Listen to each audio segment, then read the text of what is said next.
Hi, I'm Dr. Steve Grinstead, author of the book Freedom from Suffering, A Journey of Hope, and developer of the addiction-free pain management system.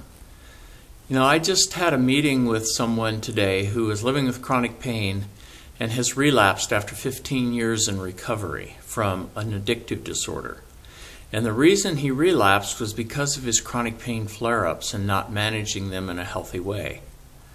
So I want to talk today a little bit about how self-help and 12-step recovery programs can actually be an asset or a liability for people when they're trying to manage chronic pain in a healthy way.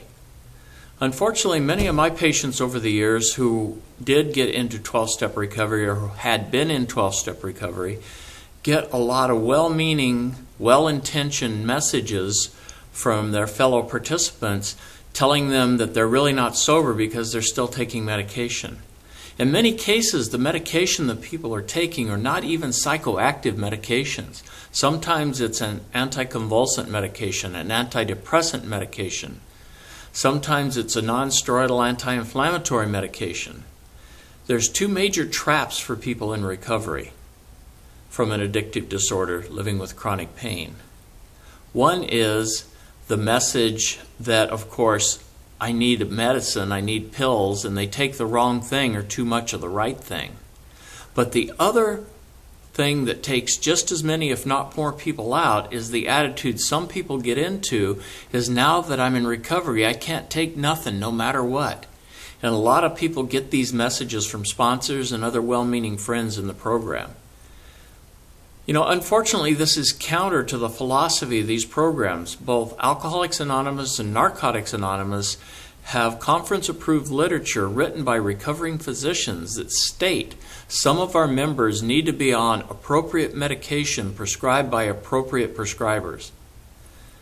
And unfortunately, a lot of people don't get that. There's a lot of stigma, there's a lot of shame, there's a lot of guilt because they're trying to work a program of recovery. One of the things I found helpful for the pain patients, years ago, a lot of the patients were going to Pills Addicts Anonymous or Pills Anonymous meetings. This was a little better because many of the people going to those meetings were in recovery for prescription pain med addiction and had chronic pain issues.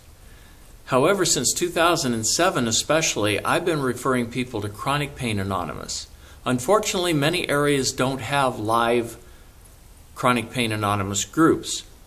However, their website, chronicpainanonymous.org, there's an opportunity for people to have phone meetings, chat meetings, or email discussion topics. And it's a great way for people living with chronic pain to hook up with other people who are using a 12-step approach to use in their management of either chronic pain or chronic illness and disability.